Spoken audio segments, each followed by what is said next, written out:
Reciban un cordial saludo autoridades universitarias, invitados especiales, docentes, profesionales de la construcción, estudiantes y público en general.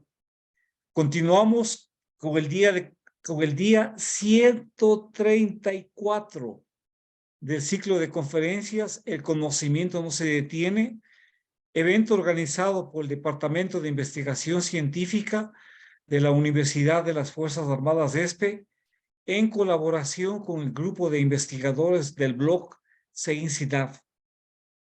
Damos la bienvenida a nuestro conferencista, el futuro doctor Brian Cagua. A continuación, voy a leer un breve resumen de su currículum. Ingeniero civil, convención en estructuras, graduado con distinción summa cum laude en la Escuela Politécnica Nacional. Reconocimiento de mejor egresado de su promoción, otorgado por el Colegio de Ingenieros Civiles de Pichincha.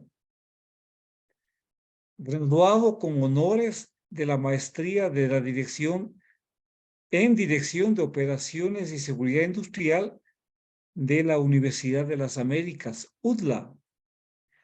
Magíster en Ciencias de la Ingeniería, convención en Estructuras de la Universidad de las Fuerzas Armadas ESPE. Pienso yo que si es que veían cuál es el mejor egresado, sin lugar a dudas, era el futuro doctor Brian Cagua de la maestría de la ESPE. Ya se graduó de máster. Tiene estudios de diplomado superior en estructuras convencionales y sistemas de disipación y aislamiento sísmico desarrollados en el Colegio de Ingenieros Civiles de Pichincha. Acredita certificación como técnico de ensayos de campo de concreto grado 1, ACI, Estados Unidos, especialidad en gestión BIM. Actualmente es estudiante e investigador de doctorado en la Universidad de los Andes en Santiago de Chile. Realmente dejo hasta ahí el currículum porque es muy extenso lo que él ha hecho. Cuando estaba hablando de los cursos, me puse a dudar un rato. No sé si notaron ustedes, es porque él hace cursos en todo lado. Entonces está cursos en México, cursos de complementación de su formación académica. Realmente es un hombre muy estudioso, muy dedicado y muy capaz. Por eso y estoy muy contento de que él sea nuestro conferencista de ahora con un tema muy interesante. Seguimos hablando de los espectros. Él va a hablar sobre espectros condicionales y la técnica del Spectral Machine. Sin más, doy la bienvenida y con un agradecimiento especial al futuro doctor Brian Cagua. Tenemos mucho interés en aprender de esta conferencia. Adelante, doctor. Muchas gracias, doctor Ayar. Muy buenas noches con todos. Realmente les agradezco por estar acá el día de hoy, por el interés en escuchar esta conferencia, en lo que podemos compartir con ustedes. Voy a pasar a la segunda lámina. Doctor, tal vez me confirma, me escucha y se ve bien la presentación. Le ve muy bien, todo está perfecto. Muy bien. Ya, perfecto, muchas gracias. Bueno, quiero empezar esto con una reflexión. En realidad, reflexionar un poco de este mundo, el mundo de la academia y el mundo de la práctica profesional. Y cómo es el encuentro entre estos dos partes importantes de toda nuestra vida profesional, de nuestra vida académica. En la academia, generalmente tenemos acá los profesores, investigadores, que además de toda su labor académica, también tienen que hacer labores administrativas en muchos de los casos. Labor de guiar a sus estudiantes para motivarles a generar investigación. Y acá, al lado derecho, en la práctica profesional, generalmente tenemos al ingeniero o la ingeniera que siempre está ocupado, ¿no? Con su celular, recibiendo llamadas, con su portafolio, yendo a obra, dirigiendo, etcétera, con muchas tareas. Y muchas veces no tenemos el tiempo para capacitarnos, no sabemos en dónde encontrar material o información que esté lo más actualizada posible. Y yo creo que ese ambiente es el que estamos tratando de fomentar acá con este espacio los lunes a las 7 de la noche, en el cual nos reunimos un grupo de amigos, un grupo de colegas, y exponemos un tema que puede ser de interés para todos nosotros, y hacemos preguntas, consultas, reflexionamos al respecto, y así crecemos todos. Y esa interacción viene tanto de la academia a la parte profesional, como muchas veces también nos vienen acá los colegas a contar de proyectos interesantes y cómo ellos lo han solucionado. Por ejemplo, la semana anterior tuvimos la conferencia del Máster en Ciencias Cristian Garzón, que nos contaba sobre cómo ellos están solucionando las juntas de grandes desplazamientos en un puente con aislamiento sísmico. Y así muchos otros temas que hemos tenido acá. Ya estamos en la conferencia 134. Hace poco tiempo tuvimos una conferencia por parte del doctor Roberto Aguiar, en la cual él nos hablaba ya de espectros sísmicos en la ingeniería, la parte 1 de esta conferencia. Y claro, él, acá yo coloco, subió alrededor de 4 escalones en todo lo que existe en materia de peligrosidad sísmica. De hecho, resumió en su conferencia, una brillante conferencia de unas 2 horas, todo lo que se podría dar tranquilamente en un curso completo de pregrado o de posgrado. Entonces hay mucha información al respecto. Le agradezco también al doctor porque él me guió en la maestría respecto a este tema, la peligrosidad sísmica y sobre lo que vamos a hablar hoy. Y también quiero dar el agradecimiento al doctor Pablo Eresi, docente de la Universidad Técnica Federico Santa María, quien también fue mi profesor en el tema de diseño basado en desempeño, y ahí discutió bastante a detalle el tema de amenaza sísmica. Mucha de la información que yo voy a presentar acá es información que él nos supo compartir en su momento, dentro de ese curso. Una información de muy alto nivel. Él tiene su doctorado en Stanford. Ahí están investigadores de renombre como Jack Baker, el profesor Eduardo Miranda y muchas otras personas que tienen un valor bastante alto en este tema. Toda esta información de las conferencias ustedes las pueden encontrar en este enlace, igual la conferencia que les voy a dar el día. ¿Qué contenidos vamos a ver? Vamos a revisar espectros, la importancia del riesgo sísmico, selección de registros sísmicos, espectros colisionales, ajuste espectral y al final reflexiones y consultas.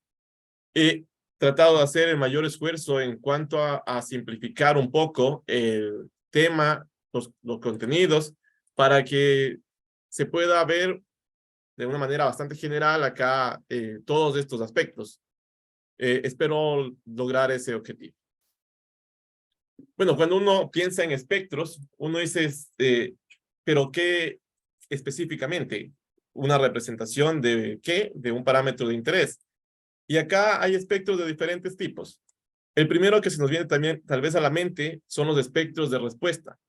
Es decir, la respuesta en un término de un parámetro de ingeniería puede ser aceleración, velocidad, desplazamiento u otro, un parámetro de interés de la respuesta máxima de múltiples osciladores de un grado de libertad sometidos a una acción dinámica, un movimiento en la base. Otra forma clásica de tener los espectros pueden ser los espectros de norma de diseño sismoresistentes. Y aquí actualmente se está basando en 2 enfoques, en el enfoque de peligro o en el enfoque de riesgo sísmico. También podemos hablar sobre espectros de amenaza uniforme, los UHS, o espectro de riesgo uniforme. Y el día de hoy les voy a comentar un poco más sobre los espectros condicionales, pero no es lo último que existe. Hay mucha más información, hay mucha más de qué podemos tratar en las conferencias de acá. Y dentro de ellos, por ejemplo, están los espectros de diseño con el método de Newmark y Hall, espectros direccionales, ROC D50, espectros inelásticos de ductilidad constante, espectros ya no solo desde el punto de vista de la amenaza o el peligro sísmico, sino desde el punto de vista de la capacidad de la estructura. Acá tendríamos los espectros de capacidad de estructuras o otros tipos de espectros.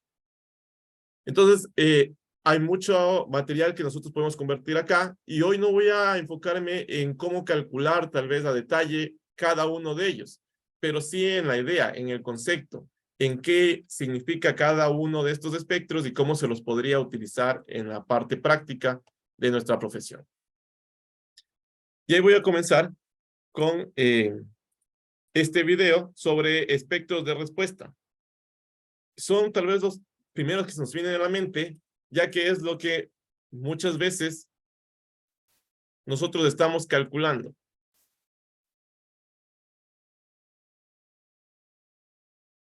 Bueno, parece que no se puede reproducir este video cuando se está compartiendo la pantalla, pero es básicamente, hay un movimiento en la base, hay múltiples osciladores de un grado de libertad, y esos osciladores van a tener una respuesta ante esa acción dinámica. De esas respuestas, lo que hacemos es, tenemos nosotros los valores absolutos, ya lo van a ver en el video, plasmamos allí los valores absolutos y tomamos los máximos de cada uno de ellos. Y esas respuestas máximas, cuando las combinamos en una única gráfica, forma un espectro, el cual relaciona, por ejemplo, en este caso, el desplazamiento en función del periodo, que es lo que caracteriza a esos osciladores, sistemas de un grado de libertad. Y no es más que resolver la ecuación del movimiento que está presentada en la parte superior, masa por aceleración, más amortiguamiento por velocidad, más rigidez por desplazamiento, es igual a una acción externa que es una aceleración en la base. Entonces, eso es la primera forma en la cual nosotros podemos pensar en espectros. Ahora, quiero que me disculpen también, yo estoy dejando ingresar a las personas que se conectan al Zoom, a este espacio, por eso tal vez a veces me ven dirigir mi mirada hacia la otra pantalla y demorar un poco en dar la respuesta, para poder dejar ingresar a las personas que se conectan a nuestra reunión. Ahora, esta es la forma clásica de ver los espectros, es decir, un parámetro de interés en función del periodo de vibrar de las estructuras.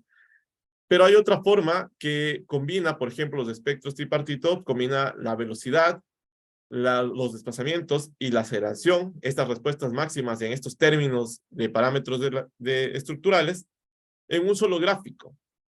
Y como vemos acá, hay ciertas características de los espectros elásticos de respuesta de las estructuras.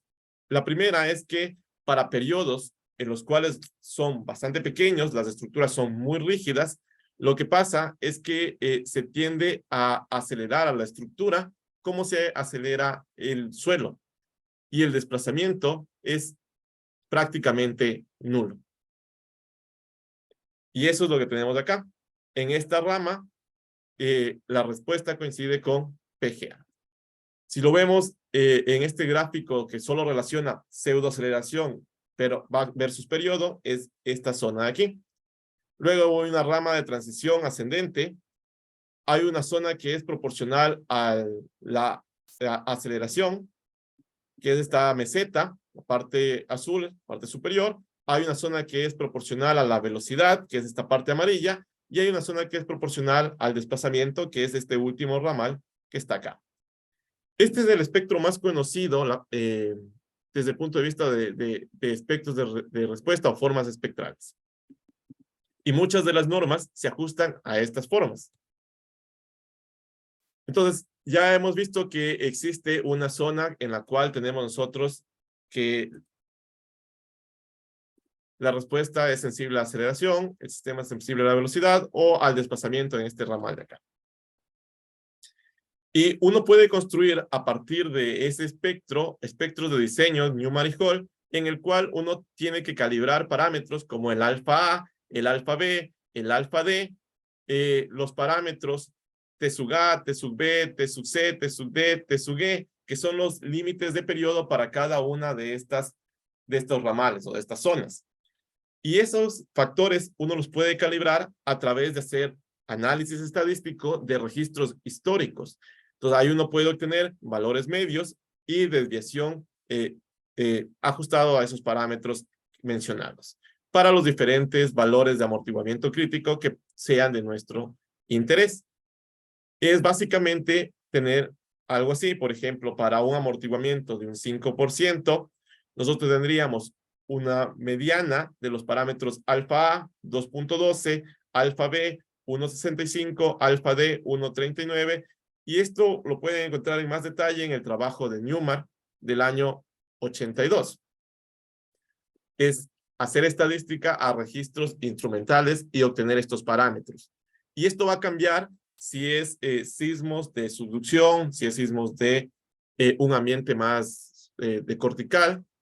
Entonces, deberíamos nosotros calibrar estos parámetros en base a eso. El siguiente espectro que nosotros podemos tener es el espectro de peligro uniforme. Y acá el doctor Roberto Aguiar hizo una presentación con mucho detalle, del cual él explicaba cómo obtener este tipo de espectros a partir de registros históricos, definir zonas fuentes, es decir, sitios que tienen ciertas características de sismicidad, digamos, uniforme en este espacio, y caracterizarlos a través, por ejemplo, de relaciones Guthemmer-Richter, a través de estadística de datos históricos. Y con ello poder nosotros construir análisis de peligro uniforme en el cual nosotros podemos obtener curvas de peligrosidad, y a partir de estas curvas de peligrosidad, que son simplemente gráficos que relacionan una probabilidad anual de excedencia o una tasa anual de excedencia de un parámetro de interés, por ejemplo, puede ser la aceleración de PGA o una aceleración espectral para un periodo dado. Y a partir de estas gráficas podemos construir para diferentes niveles o para un nivel de intensidad sísmica los espectros. Y van a haber espectros, por ejemplo, el espectro que ustedes ven en la parte de acá, con diferentes líneas. El que tenemos nosotros en línea entrecortada es un espectro para un periodo de retorno de 450 años, que está asociado a una probabilidad de excedencia muy cercana del 10% en una ventana de tiempo de 50 años. Entonces, esa es una forma de obtener este tipo de espectros, y estos espectros se los podría entender entre comillas como una envolvente de todos los posibles espectros de eventos característicos de la zona, analizando las diferentes tipos de fallas, si son de subducción, si es interfase, si es intraplaca, si es cortical, etcétera, y todos los parámetros asociados a esas correlaciones. Bueno, muchas de las normativas de diseño tienen sus espectros de diseño. Por ejemplo, acá tenemos la norma ecuatoriana de la construcción 2015 en peligro sísmico y diseño sismo resistente, y nuestro espectro normativo tiene esta forma, en la cual dentro de las normas generalmente el comité lo que hace es, bueno, vamos a ajustar esto a un nivel de peligro uniforme, el cual es un consenso entre los expertos que están participando en normativa, y muchas veces no es transparente realmente el peligro de la zona, sino que se llegan a acuerdos de tipo económicos. Por ejemplo, dentro de la norma ecuatoriana de la construcción, en la NEC 15, en las últimas páginas tenemos nosotros este párrafo en el cual se indica claramente que el resultado del estudio de peligro sísmico es para un 10% de excedencia en 50 años, es decir, un periodo de retorno de 475 años, pero que incluye una saturación de 0,5 G para ciertos valores de aceleración sísmica, y esto es por razones de tipo económico. Entonces, acá los espectros, por ejemplo, tienen otras particularidades de nuestro espectro, es que tiene una meseta constante desde un periodo cercano a cero hasta un periodo T sub C. Y esta meseta se la utiliza así para obtener la aceleración asociada al primer modo de vibrar de las estructuras. Y allí en la norma también nos indica que es porque la reducción debido a utilidad tiene mucha incertidumbre, tiene ciertas limitaciones, entonces se ha optado por esta forma. Si bien no es una forma realista de cómo son los espectros registrados, pero es un consenso al que se ha llegado dentro del comité. Les adelanto un poco, dentro de la norma ecuatoriana de la construcción, en la actualización de todos estos capítulos, esto va a cambiar. Esta forma del espectro va a ser distinta y va a tener su justificación en los estudios que se han realizado con el avance, con las últimas información y con el estado del arte de peligro sísmico para la zona. Y ahí hay personas que han trabajado mucho en este tema. Otras normas, por ejemplo, la norma de Chile de 2003, ellos indican que su espectro para el diseño de estructuras industriales viene dado de un espectro empírico, no de un estudio de peligro sísmico de una zona del país, sino más bien de algo que el ingeniero Bloom en el año 1963 pudo observar en un sismo importante que ellos tuvieron en Chile y de lo que pasaba en chimeneas, como lo dice en el texto, de ciertas plantas de acero y cómo él vio que se comportaban, cómo él vio que respondían estos sistemas. Entonces, luego, entre el profesor Bloom y el profesor Rodrigo Flores, lo que hacen es ajustar ciertos parámetros a esa información observada y proponer un primer espectro, que para la época ya eran herramientas con las que se contaban para hacer el análisis y el diseño de estructuras. Cabe destacar que actualmente con más tecnología y con más información, lo que sorprende en realidad es que se ajustan muy bien a lo que arrojan ciertos resultados de estudios de peligro sísmico que están asociados a ciertas ventanas de tiempo y probabilidades de excedencia. No me quiero ingresar mucho en este tema, pero lo puse acá porque soy una de las personas que creen que en el mundo ha existido genios de realidad como el profesor Bloom, el profesor Rodrigo Flores, que para su época tuvieron la visión de, a través de observaciones empíricas, dar estas herramientas al resto de profesionales y colegas. Ahora, la práctica actual en Estados Unidos ya no es hacerlo a través de un espectro de peligro uniforme, sino hacerlo a través de un espectro de riesgo uniforme. Y por eso ustedes van a ver MCE-R, y este R tiene que ver con el riesgo. Y si ustedes se dan cuenta acá, lo que dice es que está ajustado a eso. La forma es muy similar a los espectros que se presentaron previamente, pero la manera en la que se definieron cambia, ¿no? Y ya les voy a mostrar cómo. El objetivo de esta norma era limitar la probabilidad de colapso en un edificio del 10% en el caso de que ocurriera un terremoto MCE. Es decir, que la probabilidad de colapso, dado esta intensidad de movimiento del suelo, sea menor o igual al 10%. Sin embargo, quedaba la pregunta de si se estaba cumpliendo o no eso antes del 2010. Y se dieron cuenta ellos de que no lo estaban haciendo. Entonces, hasta antes del 2010, se tenía estos niveles MCE, no con la R, que correspondía a una probabilidad de excedencia del 2% en 50 años y un sismo de diseño DBE que correspondía a un 2/3 de ese nivel de intensidad. Es decir, acá lo asociaba a una probabilidad de excedencia del 10% en 50 años. Es el mismo nivel de amenaza sísmica en todo el país, es una amenaza uniforme. Así lo hacían hasta el año 2010. Ahora, actualmente eso ya ha cambiado y ellos entienden que el riesgo es función de la amenaza, de la exposición y de la vulnerabilidad, y que está relacionado con la probabilidad de sufrir daño. Acá están las definiciones de la amenaza, probabilidad de que ocurra un fenómeno destructivo, la exposición, es decir, el nivel o los atributos que poseen ciertos exponentes expuestos. Ahí puede relacionarse con el año de construcción, con algunos factores que definen esto. Y acá tenemos la vulnerabilidad, que es la probabilidad de prácticamente sufrir daño, ¿no? Cuando convergen estos tres aspectos, allí se tiene el riesgo.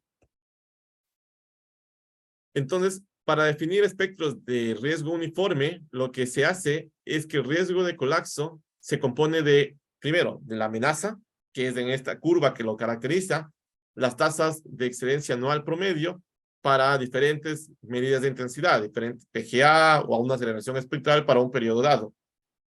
Y también tenemos la vulnerabilidad representada de la estructura, representada a través de estas curvas de fragilidad de colapso.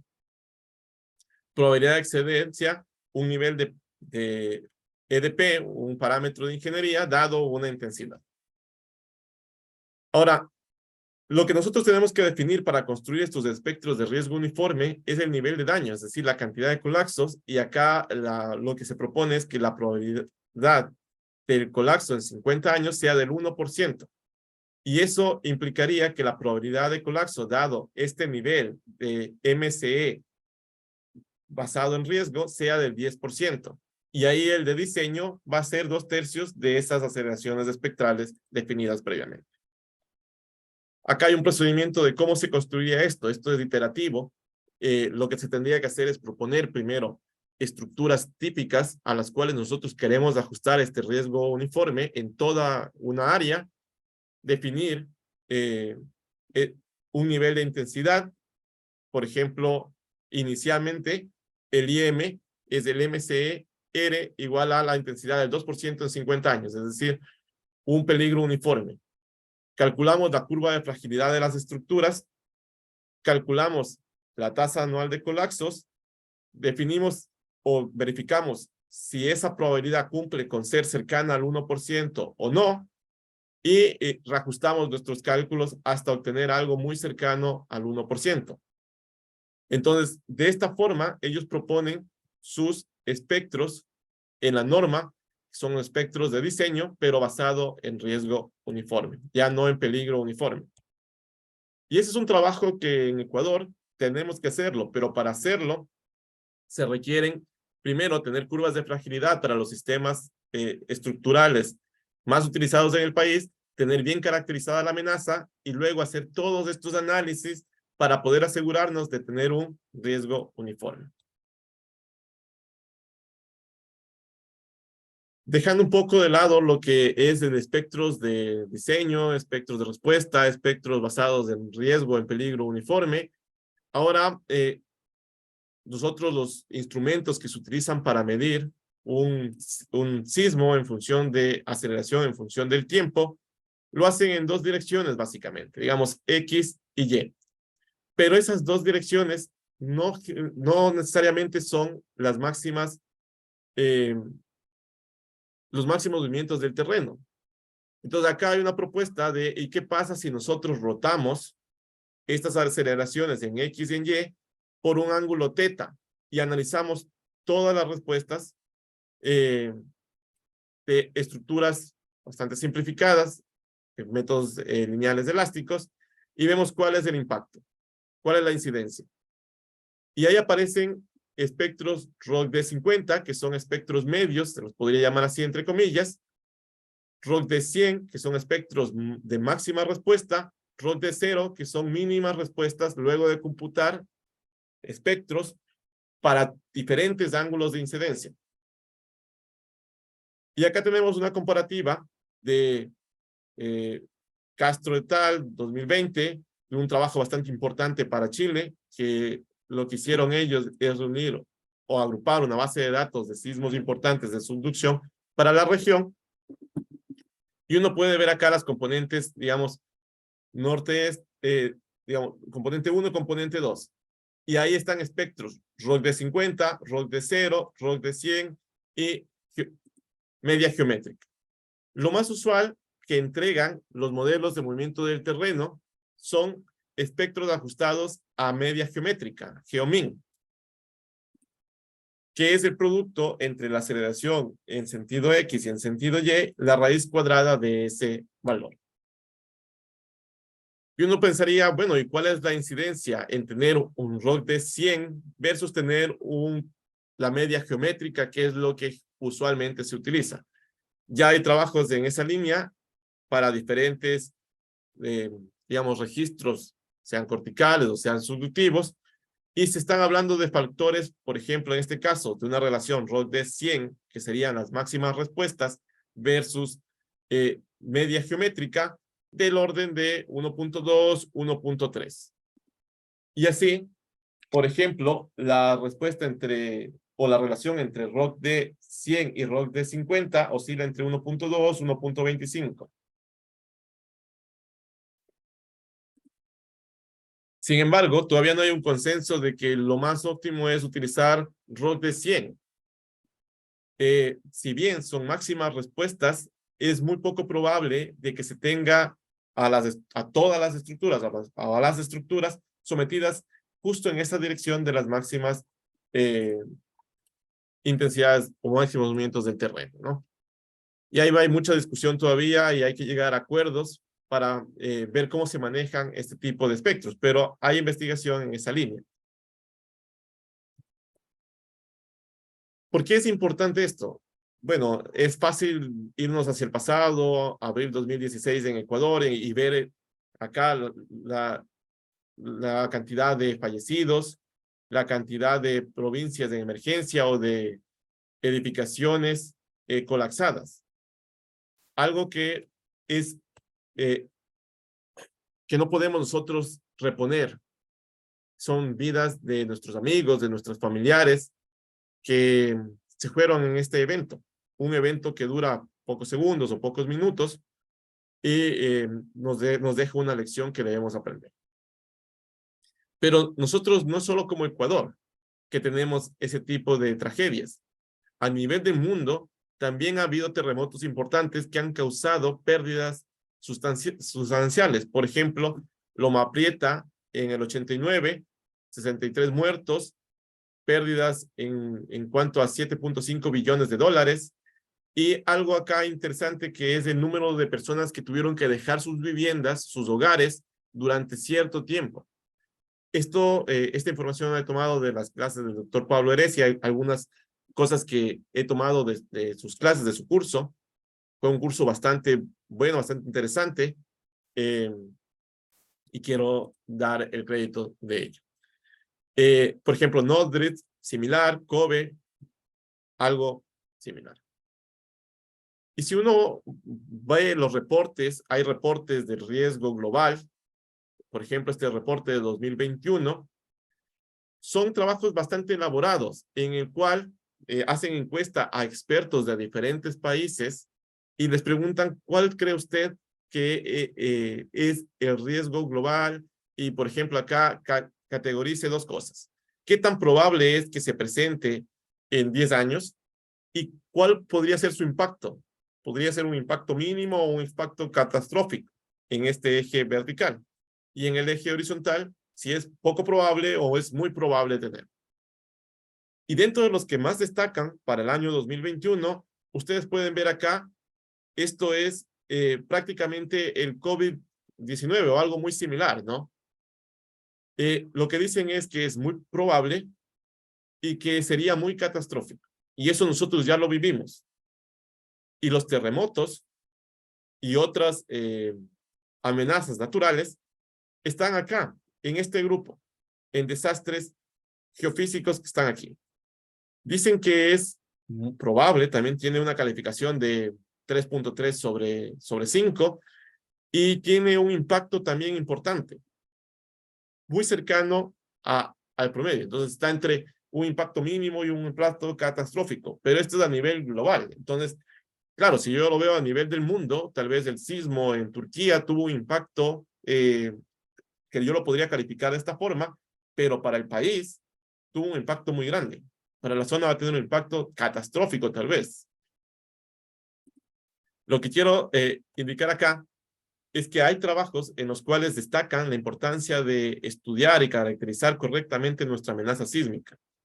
Y dentro de este reporte para el año 2023 se tiene cuál sería la severidad en los 2 próximos años y cuál sería la severidad a largo plazo, en 10 años, de ciertos eventos, ya sean naturales, ciertos riesgos, ya sean naturales o sean antrópicos. Y el sismo o los desastres naturales y cambios extremos en el clima tienen una severidad importante, un impacto importante a corto y también a largo plazo. Y de hecho, dentro del top de los riesgos globales, están dentro de los primeros. A 2 años, a corto plazo, está como el segundo riesgo a considerar, y a largo plazo está en la categoría 3. Y ahí esto nos indica lo importante que es para nosotros caracterizar y entender muy bien este parámetro. Recordemos que los desastres no son naturales, Y generalmente nuestros países, digo nuestros países, hablando de Ecuador específicamente, lo que somos es muy resilientes ante desastre. Es decir, ¿cómo respondemos después del evento? Tratamos de recuperarnos rápido. Y tal vez como nos tratamos de recuperar tan rápido, se nos olvida también lo que pasamos. Y allí, más bien, hay que tratar de cambiar un poco, ya no solo ser resilientes ante desastres, sino ser resiliente ante el riesgo de desastre, entendiendo el riesgo como algo que no ha pasado aún, que no se ha materializado, pero que sí se puede llegar a dar, con consecuencias ya a nivel de desastre, ¿no? Entonces debemos prepararnos en capacitar a las personas, anticipar lo que podría pasar, prever y reducir su impacto. Y allí, desde el punto de vista de estos tres componentes, amenaza, exposición y vulnerabilidad, en el que más tenemos nosotros capacidad de actuar es en la vulnerabilidad. Y también en la amenaza, pero no en la amenaza va a estar allí, sino en el entender bien y caracterizar bien esa amenaza. Entonces, acá en la página del Instituto Geofísico de la Escuela Politécnica Nacional, también se indica que el riesgo por terremoto es sin duda el mayor y el que más impacto ha causado en su población y en su economía. Y que hay que tener en cuenta esto para tomar decisiones. Entonces, se destaca la importancia de hacer este estudio. Y yo quiero también destacar acá que, si bien vamos a hablar sobre espectros, no entendamos como que el espectro ya es el sismo. El espectro no necesariamente es el terremoto. Hay otros parámetros que también tenemos que considerar además del espectro. Por ejemplo, la duración del evento, los pulsos, la cantidad de energía, el potencial destructivo que tiene ese registro, ese sismo, las frecuencias en las cuales, o el contenido de frecuencias y cómo esto va a influir en la respuesta de ciertas estructuras, y también la direccionalidad, ¿no? Todos estos parámetros ya hay herramientas para estudiarlos, entenderlos, categorizarlos. Ahora, en realidad es difícil describir, ¿no? El sismo. Depende de muchos factores. Y nosotros como ingenieros tratamos de reducir a las variables más importantes. Y ahí decimos, bueno, el movimiento sísmico depende de la falla, depende, es decir, de la fuente, depende de lo que pasa en la trayectoria de las ondas y depende de los efectos de sitio o los efectos locales. ¿Qué pasa en los últimos estratos para llegar a nuestra estructura? Entonces, nosotros generalmente categorizamos que en la fuente lo más importante es ver magnitud, ver la profundidad, ver el tipo de evento. Puede ser que hay otras variables que todavía no se nos pasan por la mente de que pueden ser importantes o que tal vez todavía no las estamos midiendo.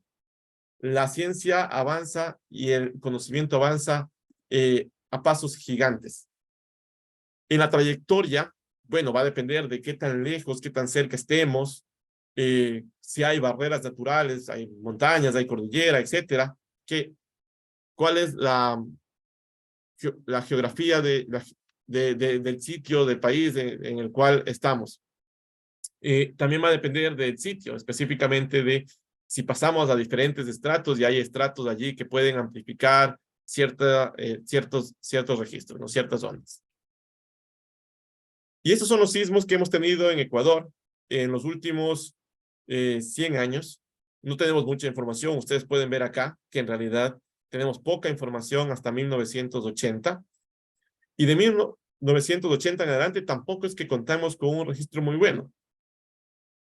Y más aún, nosotros generalmente no contamos con el registro del movimiento o el registro instrumental de los movimientos del suelo, de los sismos. Y allí como ingenieros, como estudiantes, y si hay autoridades de acá que nos pueden ayudar en la gestión, hay que tratar de motivar al gobierno o motivar a las instituciones para apoyar al Instituto Geofísico o a estas instituciones específicas que tienen esta información y poder generar plataformas que sean mucho más amigables, que el intercambio de información sea mucho más directo. Tal vez ellos tienen el interés, pero si tuvieran más recursos, si tuvieran cierto apoyo, lo podrían hacer a corto plazo. Y bueno, acá nosotros en Ecuador podemos tener sismos superficiales, sismos de subducción de interplaca o sismos profundos de intraplaca. Y los efectos que van a causar cada uno de estos de las diferentes partes del país pueden ser catastróficos. ¿Por qué son importantes los espectros de ingeniería estructural? Porque de cierta manera lo que hacen es resumir todo este fenómeno complejo del sismo en algo cuantificable que le da herramientas al ingeniero para diseñar sus estructuras. Entonces, si nosotros tenemos un evento sísmico, eso libera energía, libera ondas. Esas ondas van a tener un impacto en nuestro sitio de interés, donde nosotros vamos a emplazar nuestra estructura, o donde estamos estudiando nuestra estructura existente. Y bueno, allí hay diferentes metodologías para abordar desde el punto de vista del ingeniero estructural este tema. Es decir, él necesita diseñar su estructura para resistir ciertas solicitaciones, ciertas fuerzas externas. Y lo más sencillo es aplicar métodos estáticos y decir, bueno, encuentro un cortante en la base que es simplemente fuerza es igual a masa por aceleración, segunda ley de Newton. La estructura tiene una masa, el suelo se va a acelerar con una aceleración dada, entonces multiplico estos dos parámetros y ya tengo una fuerza. Fuerza es masa por aceleración, y luego esa fuerza en la base la distribuyo para los diferentes pisos y a su vez para los diferentes elementos. ¿Cuál es la fuerza en la columna? ¿Cuál es la fuerza en la viga? ¿Y cómo la diseño? Ese es un aspecto, es una metodología. Y hay otras metodologías que no solo utilizan un valor, una aceleración, sino que hacen una combinación, y decir, para diferentes modos o diferentes formas de vibrar de la estructura, yo necesito saber cuál es ese nivel de fuerzas o esas solicitaciones, y luego de alguna forma yo las voy a combinar con, por ejemplo, acá combinaciones CQC o combinaciones de la raíz cuadrada de la suma de los cuadrados o cualquier otra, ¿no? Combinación modal que sea racional para el caso específico. Y son metodologías cada vez más difíciles. Y yo creo que aquí está la práctica de lo que se hace habitualmente en ingeniería. Aplicar el método modal espectral y tener un parámetro de verificación con el método estático equivalente. Pero ya estamos en una época en la cual hay más tecnología, hay más recursos. Ya las computadoras tienen más capacidad de cómputo. Entonces, quedarnos en esos métodos está bien desde el punto de vista de voy a hacer un diseño, pero no puedo evaluar cuál va a ser o predecir mi nivel de daño o de pérdidas, mucho menos de pérdidas, de una estructura o de un grupo de estructuras. Y para eso necesitamos ir a niveles más altos de análisis no lineales, ya sean estáticos, ya sean dinámicos. Y en el caso de que sean dinámicos, allí necesitamos algo muy importante, que son los registros sísmicos. Y bueno, ya se habla de desempeño. Es evidente que todos ahora ya entendemos que la normativa lo que nos da es ciertos lineamientos prescriptivos. Cumpla separación de estribos, cumpla traslapes, cumpla esta cantidad mínima de acero. Y con eso esperamos que no tenga, digamos, un mal comportamiento durante eventos, pero no lo podemos asegurar, esperamos. Y de la experiencia ha sido bastante bueno. Ya estamos al punto de que, bueno, no, las estructuras no deberían colapsar. Al menos las estructuras que son diseñadas, construidas por profesionales no deberían colapsar. Pero cada vez la población nos exige más. El doctor Aguiar tiene un artículo y siempre nos dice, ya las personas no aceptan el 2% de deriva, porque ese 2% de deriva implica daño, y no quieren daño después de eventos sísmicos, porque implica dejar mi departamento para que se repare, implica costos que no tenía previsto. Entonces cada vez la ciudadanía, la sociedad nos eleva el nivel de desempeño que quiere de su estructura ante sismos. Y bueno, como nosotros como ingenieros estamos preparados para eso. En el país ya se están desarrollando cursos de posgrado, diferentes maestrías en las cuales ya se habla de ingeniería sísmica basada en desempeño, en el cual ya nosotros podemos integrar estas variables. Es decir, para un sitio dado y para un diseño de una estructura dada, podemos conocer y caracterizar la amenaza, caracterizar la respuesta de la estructura ante esa amenaza definir cuáles son los niveles de daño que va a tener la estructura para esos parámetros de respuesta dada a esa amenaza, y en función de eso definir cuáles serían las pérdidas, es decir, cuánto me costaría reparar mi edificación, tanto monetariamente como en tiempo, cuántas personas podrían, digamos, puede sonar duro, pero cuántas personas podrían fallecer o morir debido a este evento, y cuántos colapsos podrían haber, y ver si ese número, como sociedad, nos hace lógica, nos decimos, estamos de acuerdo a tolerar ese riesgo o no. Pero ya hay herramientas para hacer esto. Sin embargo, todo parte de la amenaza sísmica, de tener caracterizado nuestros sismos.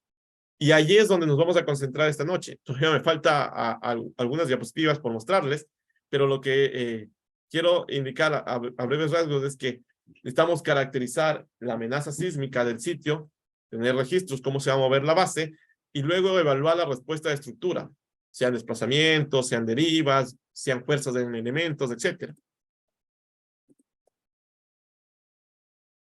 Entonces, para una estructura que tiene un periodo dado, lo que yo voy a tratar de hacer es, para un registro específico, para un parámetro de intensidad que lo que hace es resumir el sismo, el evento, caracterizar cuál es la respuesta de esa estructura. Y acá, por simplicidad, hemos tomado el desplazamiento en el tope. ¿Y qué pasa si este evento es más pequeño? ¿Cuál sería la respuesta en la estructura? ¿Y qué pasa si este evento es mucho más grande, más intenso? ¿Cuál sería la respuesta a la estructura? Al menos en términos más intenso, en términos de acá de aceleración espectral. Y si es mucho más intenso, si tiene una aceleración espectral mucho mayor, para ese periodo de vibrar de la estructura, por ejemplo, de 0,6 segundos, por eso marca esta línea vertical roja, uno esperaría que evidentemente el desplazamiento aumente. Y claro, uno caracteriza a través de unir todos estos puntos de análisis, curvas de análisis incremental dinámico, que hemos discutido en otras charlas, que nos ha tomado también alrededor de una hora, hora y media, acá en este mismo blog. Si lo quieren ver, está disponible para todos en el sitio del blog. Y uno diría, perfecto, está muy bien, caracterizamos los registros y podemos nosotros ver cuál es la respuesta de la estructura. Y como ingenieros, y como empezamos con materias de cálculo, de matemática, en el cual el número es exacto, el número es x igual a 2 y a 2.0, entonces pensamos que acá también, pero no es así. Acá hay mucha más incertidumbre en cuanto a la amenaza, en cuanto a la respuesta de la estructura, la definición del modelo, y esa incertidumbre se ve caracterizada acá por esta dispersión en cuanto a resultados. Es decir, que puede ser una aceleración espectral de 0,5G, causar una rotación en un edificio de 0.02 radianes, como puede ser que una aceleración de 2G cause ese mismo nivel de rotación, mismo de drift, de entrepiso. Entonces, hay mucha variabilidad en cuanto a los resultados, y lo que tratamos de hacer es ir acotando esa variabilidad. Entonces ya no necesitamos solo evaluar un registro, sino evaluar muchos registros para poder estar seguros de al menos, o tener una idea de cuál podría ser el comportamiento de nuestra estructura en términos globales. Y ese es un desafío aún hoy en día. Entonces hay mucha dispersión, hay herramientas estadísticas para manejar todos estos parámetros. No es suficiente definir un único nivel de peligro sísmico o un único registro. Y acá las fuentes de esta incertidumbre es la selección del registro, el número de registros que utilizamos, los procedimientos que empleamos para escalar esos registros, o si utilizamos o no registros sintéticos, del cual yo voy a hablar al final de esta charla. Entonces, esto tenemos que tratar de controlar, y uno se pone a pensar allí, bueno, no ha sido un número x igual a 2, hay incertidumbre. ¿Cómo disminuimos esa incertidumbre? ¿Cómo caracterizamos esa amenaza, ese sismo? Uno dice, bueno, tengo una base de datos. Si hay bases de datos, ya hay información. No hay mucha, pero existe información a nivel del mundo para diferentes ambientes tectónicos, sismos cortical, sismos de subducción, etcétera, en el cual tenemos ya una base de datos de aceleración en el suelo en función del tiempo. Y de esos, tal vez no todos nos sirven. Hay que hacer algún procedimiento para seleccionar algunos. Y bueno, esta selección ahora se lo maneja con parámetros causales, es decir, con magnitud, con distancia, con el tipo de falla. Tratamos de ajustar a un espectro objetivo. Podemos definir a través de la desagregación ciertos parámetros, pero queda allí la duda de ¿y a qué parámetro, a qué espectro lo ligamos, lo vinculamos? ¿Cuál es nuestro espectro objetivo? ¿Y a qué niveles de amenaza? Y bueno, ahí va a depender de muchos parámetros, por ejemplo, del tipo de estructura, de la vida útil, de la importancia, etc. Y acá simplemente estoy mostrando, por ejemplo, que podemos definir diferentes niveles de intensidad asociado a un periodo de retorno de 145 años, de 450 años, 2500 años, etcétera, dependiendo de lo que esté yo analizando, cuál sea mi objetivo del estudio. Y si ya bien puedo definir para cada uno de estos niveles de intensidad, puedo definir espectros y después a ese espectro objetivo, que todavía no les digo cuál es el mejor de los anteriores, es el espectro de respuesta de un evento, es el espectro de peligro uniforme, es el espectro de riesgo uniforme, ¿cuál? Eso también hay discusión. Pero suponiendo que yo voy a seleccionar ciertos registros y luego como no calzan exactamente con mi espectro, que yo ya hice conciencia de que es el objetivo, tengo que escalarlo. Tengo que amplificar esas aceleraciones espectrales por un número.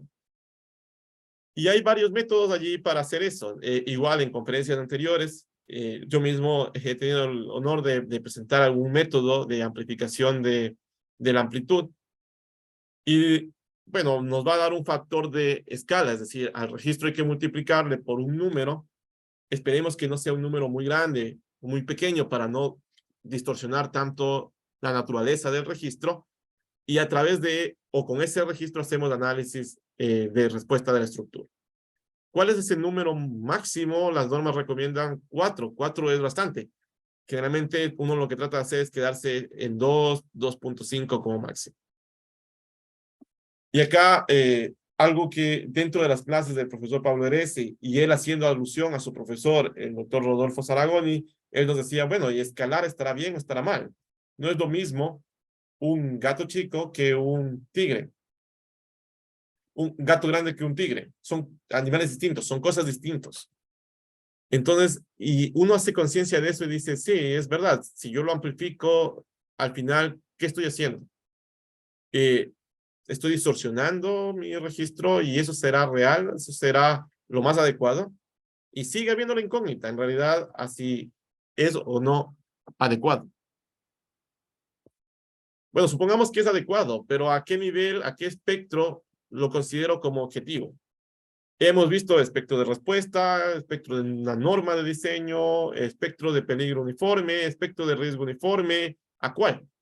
Todos tienen sus ventajas y sus desventajas, desde ventajas de ser muy fáciles de obtener hasta desventajas de no ser realistas, de no representar un evento particular o de manera adecuada la sismología del lugar. Y lo que se ha acostumbrado a hacer es escalarlo a un nivel de peligro uniforme, a un espectro de peligro uniforme para un nivel de intensidad dado. Y esto, ¿cómo obtenemos ese espectro? Ya lo comentamos hace un momento.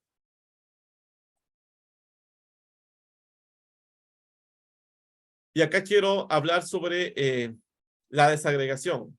Miren, haciendo todo este esquema, que ustedes lo pueden encontrar en otros videos de otras conferencias, analizando las zonas fuentes, los modelos de recurrencia, haciendo cierta estadística, yo defino un espectro de peligro uniforme y lo que yo puedo definir también es que para un periodo dado, ¿qué eventos, magnitud, distancia, son los que más contribuyen a ese peligro en esa zona específica? Y eso se lo hace a través de la desagregación del peligro.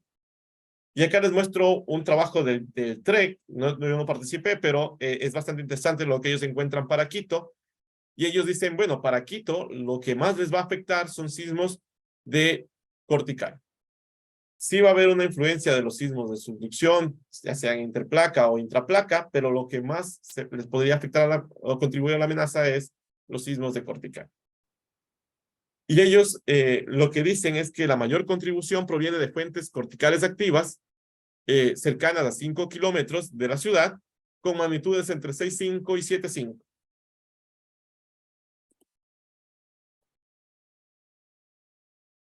Y ese es el evento que nos dejaría a nosotros con un escenario bastante desfavorable desde el punto de vista de ciudad. Ustedes pueden encontrar el estudio más de detalle y encontrar allí cuál es lo que ellos estiman como cantidad de muertos, como pérdidas económicas, como pérdida en cuanto a tiempo de operación, etc. Entonces, hay un procedimiento acá que es hacer espectros condicionales, alejarnos un poco ya de estos espectros que les he mostrado anteriormente y, por ejemplo, a través de definir yo las curvas de peligro para un nivel de intensidad dado, yo puedo encontrar un espectro de peligro uniforme. Asumiendo de que mi estructura tiene un segundo de periodo, yo puedo encontrar cuál es mi aceleración espectral para un segundo. En este caso, periodo 1 segundo, aceleración 0.43. Pero yo también puedo encontrar que lo que más contribuye para esa aceleración, para ese peligro uniforme, asociado a ese, digamos, 10% de probabilidad de excedencia en 50 años, o cualquier otro nivel de intensidad, es un evento que tiene una magnitud 7.6 a una distancia de 16 kilómetros. Y esto es muy fácil hacerlo en otros países donde ya todo está implementado en ciertas herramientas computacionales de las cuales uno puede poner allí la ubicación del sitio y ahí tiene ciertas métricas referenciales. Porque, claro, estas herramientas son a nivel de país y siempre hay que hacer estudios específicos, pero ya uno puede decir, bueno, más o menos por dónde va el nivel de amenaza y cuál es el evento que controla a esta amenaza en específico.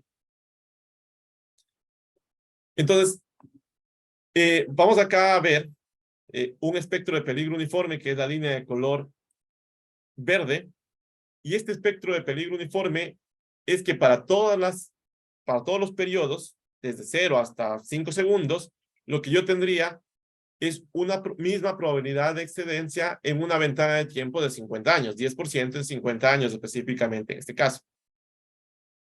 Pero acá suena un poco ilógico decir que tal vez ese es el espectro objetivo que caracteriza la amenaza de mi sitio. Porque si uno se pone a pensar, si para las estructuras de 1 segundo se tiene ese nivel de respuesta máxima, uno esperaría que para otras estructuras con otros periodos, la respuesta no tenga tal vez 10% de probabilidad de excedencia en 50 años, sino tal vez menos. Entonces, hay muchos grupos de investigadores que han dicho, bueno, parece que no es el mejor espectro objetivo. ¿Qué podemos hacer? Tal vez definir otro en el cual solo para esa estructura en específico yo defino que la probabilidad de excedencia es 10% en 50 años y que voy a considerar que como ya se dio ese evento, ¿qué pasa para los otros para los otros periodos de la estructura, para otras estructuras? Y eso se lo puede hacer a través de estos espectros condicionales. Es decir, yo condiciono que para un periodo específico, en este caso de 1 segundo, quiero una probabilidad de excedencia de 10% en 50 años. ¿Cuál va a ser las ordenadas espectrales para diferentes periodos? Que no sean 1 segundo. Sean menores o mayores a 1 segundo. ¿Cuál va a ser? Y acá hay un procedimiento que es generar espectros de media condicionada o espectros condicionales cuando ya tenemos en cuenta también el sigma. Y este procedimiento, en realidad, he puesto como que toda ingeniería es a través de cálculo de operaciones matemáticas, y es decir, tengo cierta información de datos, aquí en esta caja voy a hacer unas operaciones matemáticas y voy a obtener un resultado. He puesto esta caja de diversos colores porque generalmente se le conoce que, o muchas personas dicen, esto es una caja negra y no sé lo que está pasando. Y en realidad sí sabemos lo que está pasando porque el algoritmo que yo estoy utilizando para hacer esas operaciones matemáticas es conocido. Está reportado, está documentado en un trabajo y alguien lo tuvo que haber programado. Pero si no indagamos un poco más, sí podría llegar a ser una caja negra. Y créanme que no son operaciones muy complicadas, en realidad son operaciones algebraicas bastante sencillas. Multiplicar matrices, multiplicar escalares con matrices, etc. No va más allá de las operaciones básicas que nosotros aprendemos en el colegio, inclusive. En la escuela, básicamente.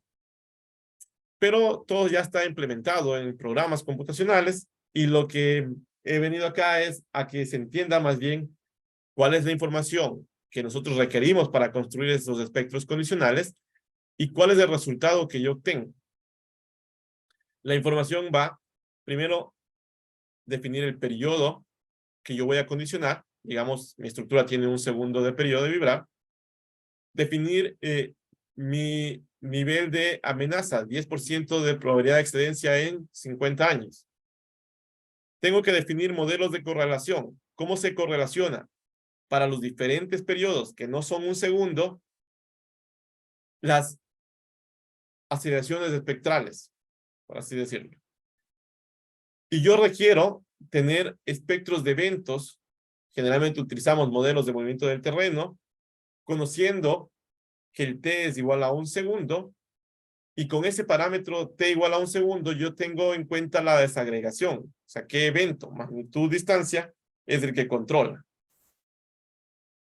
Con toda esta información, pasamos por estas operaciones básicas, y lo que tenemos como resultado es un espectro de media condicionada, que es esta línea de color roja, que para el periodo de 1 segundo sí tiene una probabilidad de excedencia del 10% en 50 años, pero para otros periodos no.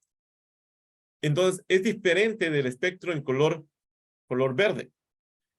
Generalmente se dice que este espectro en color verde es muy conservador, porque es muy poco probable de que se den las máximas respuestas para los diferentes periodos y asociados a ese 10% de probabilidad de excedencia en 50 años.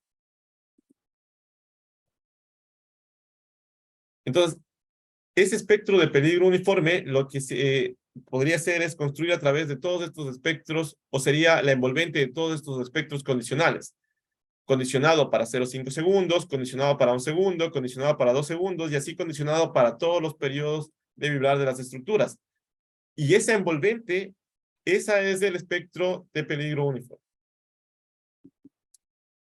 Entonces, lo que se dice es que cuando yo hago este procedimiento de obtener espectros condicionales y obtengo espectros de media condicionada, que es esta línea de color azul que está acá, que únicamente para el periodo de mi estructura, para mi periodo de interés, el periodo condicional de 1 segundo, yo ahí calibré para que ese nivel de amenaza sea 10% de probabilidad en 50 años, o sea otro, pero sea un valor específico, y de ahí construyo este espectro en azul.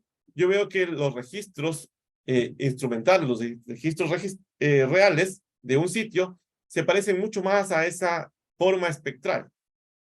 Entonces, esto no intenta sobreestimar la demanda para un sitio. Se conoce que es una mejor estimación de lo que puede ocurrir y captura mejor la forma espectral que se debería tener. Entonces, en resumen, este espectro de color azul es el resultado de hacer estas operaciones, y se lo podría decir así, es entre comillas una mejor estimación de la demanda para una estructura dada y para un sitio particular. Las desventajas de esto es que si yo tengo otra estructura, tengo que hacer el cálculo nuevamente de este espectro azul, es decir, otro espectro condicional, porque es dependiente tanto del sitio como de la estructura, o a qué parámetro, a qué periodo estoy condicionando. Y uno podría decir, pero bueno, y ahora, ¿y qué es mejor? ¿Ajustarles exactamente a esa línea azul todos los demás registros? Porque sabemos que va a haber dispersión. Entonces, allí aparecen ciertos límites superior e inferior, que es este espectro de media, más menos una desviación estándar, generalmente, o más o menos N desviaciones estándar, si lo considera así el profesional que está haciendo este estudio.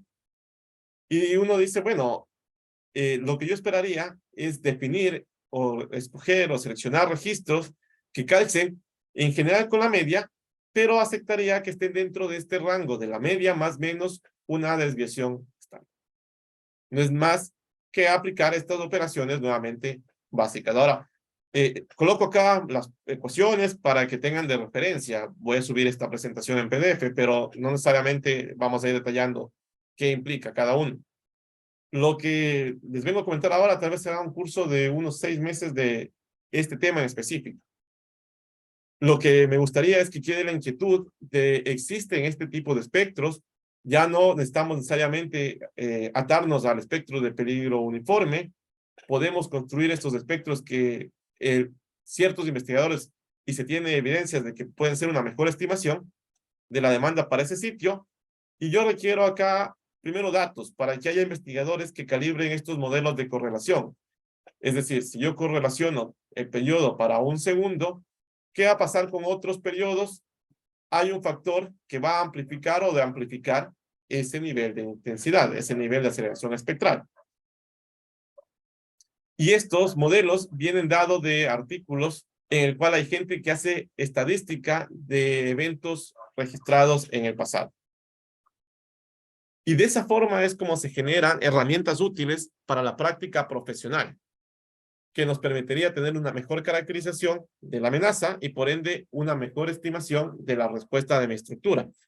Y eso es propio de cada ambiente, de cada zona. Si son sismos de subducción, si son sismos de cortical, y hay diferentes trabajos enfocados en esa línea. En Chile, ellos tienen una base de datos de alrededor de 7,000 registros. Es una base de datos bastante robusta en la cual a partir de ello se puede hacer este tipo de estimaciones y nos pueden dar estas herramientas. De ahí, lo que aparece aquí dentro de esta caja de colores que uno puede abrir el algoritmo, ver la función, ver qué estoy multiplicando, qué operaciones estoy haciendo, ya es algo estandarizado, ya es una metodología que básicamente está dado por pasos, por secuencias. Lo importante es tener los datos bien definidos y poder interpretar de manera correcta los resultados que me dan estas operaciones. ¿Y dónde puedo tener información? Bueno, hay un sitio de información que es el que nosotros estamos generando a través de SensiLab. Ustedes pueden tener, a más de las presentaciones, también ciertas funciones en MATLAB que muchos de los investigadores que están acá y otros que lamentablemente por tiempo no he podido actualizar las páginas o subir documentación de nuevas rutinas, pero que se comparten de manera libre en el sitio. Ustedes pueden descargarse el programa. Y así como nosotros hacemos ese esfuerzo, hay muchos otros investigadores a nivel mundial que también comparten sus herramientas. Que hasta Candia, por ejemplo, y el grupo de investigadores que han generado una herramienta para hacer análisis de peligro sísmico. El profesor Jack Baker de Stanford, que también tiene en su sitio de GitHub herramientas en MATLAB, en Python, que pueden descargarse libremente y utilizar para hacer este tipo de análisis. Y ahora el mundo está tan conectado que existe tanta información que lo difícil en realidad es un poco distinguir cuál es la información que me sirve, pero prácticamente está todo ya programado, está todo en internet.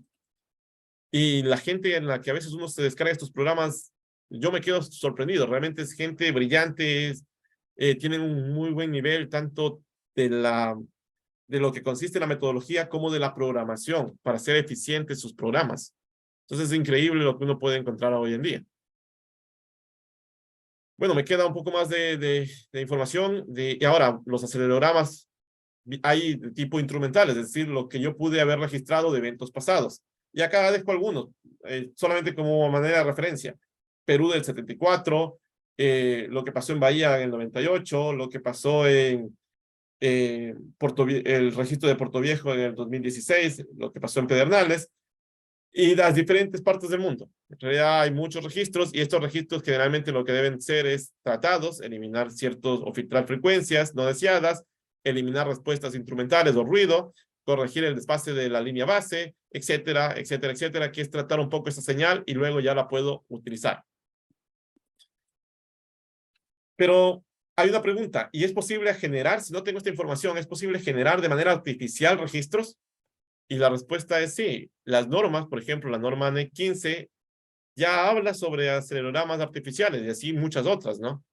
Dice, si usted no dispone de información de al menos 3 registros, usted puede, con métodos adecuados, elaborar o simular más bien un registro artificial. ¿Y qué metodologías existen? ¿Cómo lo hago? Bueno, desde el año 74 y desde hecho desde mucho antes, ya se estaba hablando de registros artificiales. Y acá hay un artículo del profesor Saragoni y Gary Hart, en el cual ellos proponen una metodología para tener registros artificiales a través de ruido blanco que debe ser filtrado y debe ser modulado.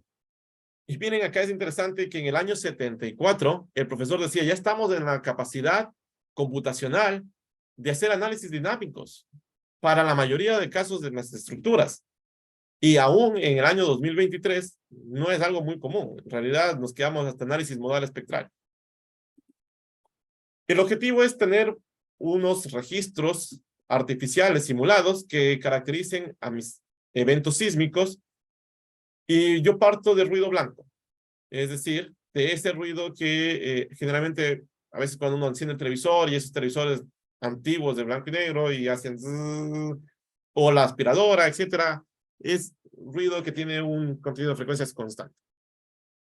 Y a ese ruido blanco, que es un ruido, digamos, básico, al cual yo voy a modificar, lo que tengo que hacer es filtrarles en diferentes ventanas de tiempo. Va a haber una ventana en la cual el sismo va a empezar, una ventana en la cual el sismo es más intenso y hay una ventana final que es un decaimiento. Para cada uno de ellos yo hago ciertos ajustes y al hacer estos ajustes yo tendría un ruido blanco filtrado. Si ustedes ven acá unas ecuaciones es porque existe metodología para hacer esto. Luego, a ese ruido blanco filtrado, yo le tengo que modular, es decir, hacer un ajuste, que también hay metodologías. Esta metodología es la metodología conocida como gamma alfa beta, en el cual yo, sabiendo los valores de estos parámetros alfa, gamma alfa beta, yo puedo generar estas funciones, multiplicar o hacer esta integración entre el ruido blanco filtrado y la modulación, o hacer este modulado y obtener ruido blanco filtrado y modulado, y esto ya sería mi registro sísmico artificial, que se generó a partir de ruido blanco y que tuve que hacer con ciertos ajustes, con ciertos parámetros calibrados para registros históricos, y luego obtuve este registro sintético. Y esta es una de las formas. Bueno, esto es del año 74. Hay muchas personas que igual todavía lo siguen haciendo, pero cada vez tenemos más registros. Y hay otros métodos, el cual dice, bueno, es el de ajuste espectral, el que venimos a ver ahora, spectral matching, que es, yo tengo un registro semilla, no tengo muchos, por eso tengo que hacer sismos artificiales, registros de sismos artificiales, pero este registro, su espectro no calza muy bien con el objetivo, con la línea gris, con el target, con el objetivo. Entonces, ¿cómo hago para que esta línea del espectro negro coincida con esta del espectro gris? Y en resumen es eso, darle martillazos y hacer que se ajuste. En realidad es incorporar ondas para obtener respuestas máximas en el mismo instante que lo hace el evento original, el evento semilla. Y esto es un proceso iterativo. Y les voy a resumir a continuación en decir, ya ha habido mucha investigación en cuál es la onda que yo debo ingresar. Ha habido ondas de tipo inverso, de pulsos inversos, ondas de tipo coseno, y el problema es que generalmente lo que se ha visto es que estas ondas dejan una velocidad diferente de cero residual, un desplazamiento diferente de cero residual, o acá ya se corrigió en este trabajo, en esta propuesta de esta onda, pero deja un desplazamiento residual todavía. Uno de los trabajos más actuales del año 2011, si no me equivoco, es este de Attig y Abrahamson, en el cual ellos proponen una mejora a esta onda, y lo que dicen es, con esta mejora ya no se tiene velocidades de desplazamientos residuales. Y esto me permite dar esos martillazos y ir ajustando el acelerograma semilla, lo voy a ir cambiando para que las respuestas máximas, mi espectro, coincida con mi espectro objetivo. De manera breve, lo que yo hago es obtener primero y lo que se recomienda es obtener una selección de registros lo más cercana al espectro objetivo para no tener que modificarlo tanto. Y luego, en el rango de periodos de interés, lo que yo digo es voy a ajustar este espectro al espectro objetivo. Encuentro primero donde hay mayor diferencia entre las aceleraciones espectrales y hago allí un ajuste. Para ello, necesito yo saber cuál es el tiempo en el cual se da el máximo desplazamiento y para ese tiempo definir un pulso unitario. Ya hay ecuaciones para esto y esto no les lleva más de 2 días en MATLAB programando, y eso digo 2 días entendiendo el artículo que está acá. Aquí yo les he puesto las ecuaciones para que tengan ya las ecuaciones a la mano de lo que hay que programar. Está secuencial, así que es solo hacer estas operaciones. Pero en concepto puede ingresar una onda, esa onda va a tener una respuesta de este estilo, y yo voy a ver una amplitud, es decir, ¿por qué valor debo sumarle a mi registro original para darle estos martillazos, para cambiarlo y para tener el mismo espectro? Entonces, al hacer esto, al ingresar esa onda, al sumar al registro original, va a cambiar obviamente mi registro semilla y lo que voy a tratar de hacer es ajustar mi espectro en un rango de periodos de interés, como ustedes quieran, o en un periodo específico, si lo quieren así. Entonces, es ir ajustando varias ondas y es un proceso iterativo porque yo ajusto para un periodo y puede que para otro se tenga una diferencia mayor. Entonces, luego tengo que ir para ese nuevo periodo, hacer el ajuste iterativo, simplemente es un for en estos programas de, por ejemplo, el MATLAB o el Python, y hago nuevamente un ajuste. Hasta que yo digo ya, hasta aquí creo que estamos bien, se ajusta muy bien a mi espectro objetivo, y si bien hay cambios, lo que uno busca es que ese registro semilla no cambie tanto. No cambie tanto en su respuesta de velocidad, en su respuesta de desplazamiento, no cambie tanto en su contenido de frecuencias, no cambie tanto en su intensidad de áreas. En esos parámetros se mantenga con el menor cambio posible. Acá he hecho notar para diferentes ajustes. Aquí ajustamos para hacer 82 segundos. Y luego ustedes ven que ajustamos, por ejemplo, para el periodo de 1.39. Ajustamos para el periodo de 1.39, ya se parece la línea roja a la línea azul. Y luego ajustamos para el periodo de 1 segundo nuevamente, porque aquí hay una diferencia. Al hacer varias iteraciones de estos ajustes, yo podría obtener algo tan perfecto como es la línea azul o hasta más perfecto, en el cual el espectro de respuesta de ese registro modificado coincide exactamente con mi espectro objetivo. Bueno o malo, bueno, hay muchas opiniones todavía al respecto. Lo que tengo que ver es que no cambie de manera sustancial ciertos parámetros y que me convenza a mí de que ese ajuste fue adecuado. Ahí hay mucho juicio ya de ingeniería, del profesional que está haciendo este tipo de estudios.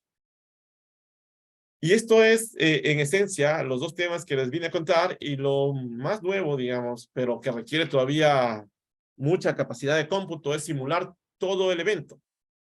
Y acá les voy a poner este video, no se reproduce, tengo que salir de la pantalla compartida para que se reproduzca el video.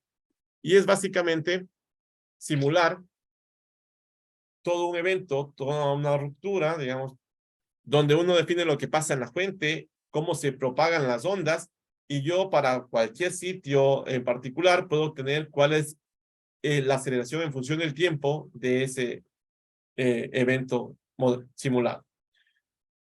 Y ustedes pueden ver acá en estos colores cómo está reportándose velocidad y desplazamiento. Aquí hay la liberación de energía, cómo se van distribuyendo las ondas en diferentes puntos. Pero para hacer esto se requiere, primero, una capacidad de cómputo muy grande, luego tener bien definido y bien simulado el suelo, los mecanismos de amplificación o los mecanismos de amplificación de la respuesta dinámica, bien definido estos movimientos del terreno, y luego después de todos estos parámetros bien calibrados, yo puedo hacer esto. Esto todavía está en la academia, y está en la academia muy lejos de Latinoamérica. Eh, Está en universidades de Nueva Zelanda, está en universidades de Japón, está en universidades de Estados Unidos, y todavía está dentro de universidades. Hacer esto para la práctica es algo que requiere mucho tiempo y que cuando ya exista gente que pueda pagar esos estudios, va a ser algo que se pueda ir difundiendo mucho más. Estamos en el 2023 y todavía estamos en los análisis básicos, modal espectral, en los análisis lineal estático. Déjenme ver esto. Bueno, yo quiero agradecerles por su atención, por haberse quedado todo este tiempo escuchándome, y recordemos, la seguridad estructural no solamente es responsabilidad del ingeniero, es del arquitecto, de los dueños y de toda la sociedad, del alcalde, de las autoridades, del presidente, que debe ayudar y fomentar la investigación, dar las herramientas a los ingenieros y a los profesionales para hacer las cosas de la mejor forma. Si tienen preguntas, con mucho gusto, si les puedo responder, encantado. Entonces se abre el foro de preguntas. Usted mismo respóndales en el chat, vea si que hay preguntas, por favor.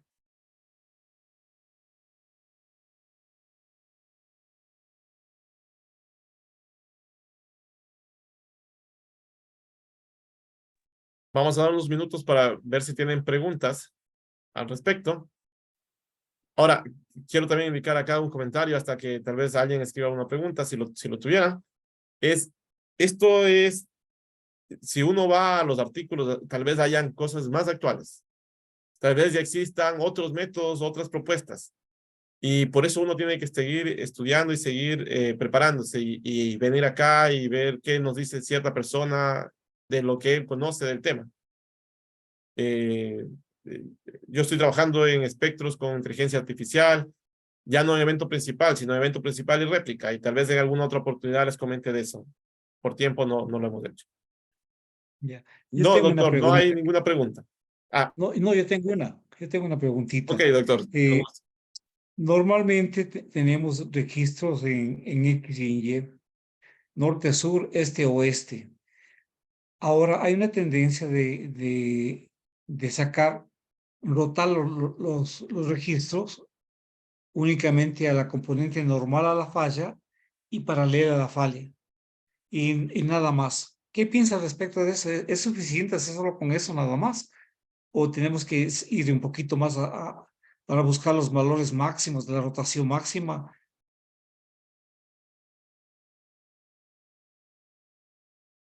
Ya, muchas gracias, doctora, ya por sus preguntas. Realmente es una pregunta complicada, pero yo creo que sí, debemos nosotros ir un poco más allá. O sea, ver qué pasa con otros ángulos de incidencia. No necesariamente, o muy probablemente no, normal a la falla, paralelo a la falla, sean las respuestas máximas. Entonces, igual, decir que aplicamos factores de seguridad en todos los niveles nos daría un factor de seguridad también extremadamente alto y tal vez es poco realista. Y ahí es donde hay la controversia, ¿no? De que tal vez no merita encontrar el rol de 100, las respuestas máximas, sino lo que estamos haciendo actualmente, trabajar con espectros medios, es adecuado, digamos. Igual, dentro de eso hay mucha incertidumbre en todo este procedimiento, así que no es que tengamos una respuesta exacta y este es lo mejor y está escrito en piedra. Ahí siempre se presta en este caso a juicio del ingeniero. Muy bien, muy bien.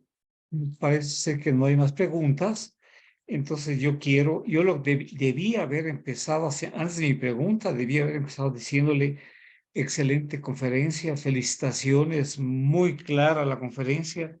Y también pensaba entre mí, estas conferencias el programa se llama El conocimiento no se detiene. Y es verdad, día a día hay más conocimiento, día a día hay que seguir estudiando. Luego de cada conferencia que nos dan, uno se queda con la inquietud. Voy a estudiar tal cosa de aquí. Voy a leer, mañana o pasado vuelvo a ver el video.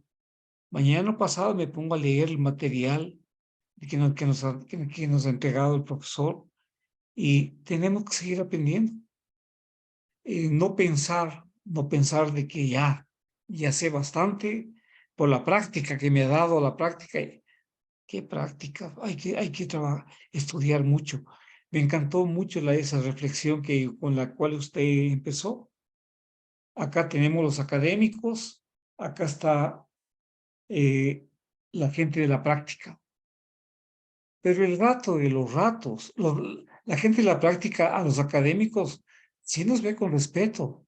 El rato de los ratos, la gente de la práctica, cuando se siente con un proyecto que están dudando, acuden a los académicos, para que se les ayude, se les dé soluciones. Entonces, esa parte, esa conjunción de que trabajar conjuntamente, no criticar ni al académico, ni tampoco criticar al de la práctica, sino que trabajar en conjunto para seguir avanzando. Y pensar que lo que sabemos es una cosa así pequeñita, un 1%, y el 99% a seguir estudiando, a seguir trabajando. No me queda nada más que agradecerle, felicitarle una excelente conferencia y también a la gente que vi en un momento determinado que había como 70 personas. Me alegro mucho por ellos de que están aprendiendo. Ya vamos con 134 conferencias y sinceramente uno aprende cada vez, cada día más va aprendiendo. Excelente conferencia y estaremos pendientes del doctor Ryan Cagua. ¿Qué otras, cómo va su tesis doctoral, cómo va sus investigaciones?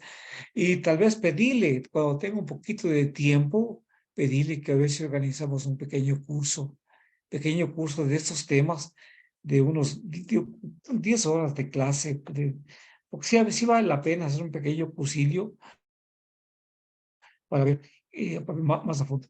Muchas gracias a todos. Siga usted, por favor. Gracias, doctor Ayala, por sus palabras y realmente gracias a todos por los comentarios en el chat. Saludarles a algunos maestrantes, ingenieros que compartimos en la Universidad Técnica de Manabí. Gracias por estar acá y conectarse siempre a estas conferencias. Y bueno, ya en estas universidades, alguien preguntaba, ¿y dónde se está impartiendo esto? Ya en estas universidades, de la Universidad Técnica de Manabí, en la Universidad Central, en la Universidad de las Fuerzas Armadas de ESPE, que hay estos cursos de posgrado, ya se empieza a hablar y se empieza a hacer análisis desde diferentes enfoques. Y solo quiero rescatar este último comentario. Por ejemplo, maestrías que son más desde el punto de vista de profesionales, tal vez no interesa tanto de que programen toda esta caja, sino más bien que entiendan bien cuáles son los datos que uno ingresa, qué implica esos datos y interpreten bien los resultados. Y tal vez los que están haciendo ya una maestría más en ciencias, dedicar más tiempo en sí entender esta caja y qué mejoras pueden ellos hacer a estas funciones. Entonces son diferentes enfoques, pero allí entre todos tenemos que estar siempre hablando, discutiendo y compartiendo para seguir un objetivo como país y como región hacia la mejora, ¿no? Bueno, para cerrar, yo quiero agradecerles a todos nuevamente e invitarles a todas las conferencias. Tenemos conferencias muy buenas con unos temas muy interesantes los próximos lunes. No me queda más que desearles una muy buena noche. Hasta un próximo lunes. Pasen muy bien. Hasta el próximo lunes.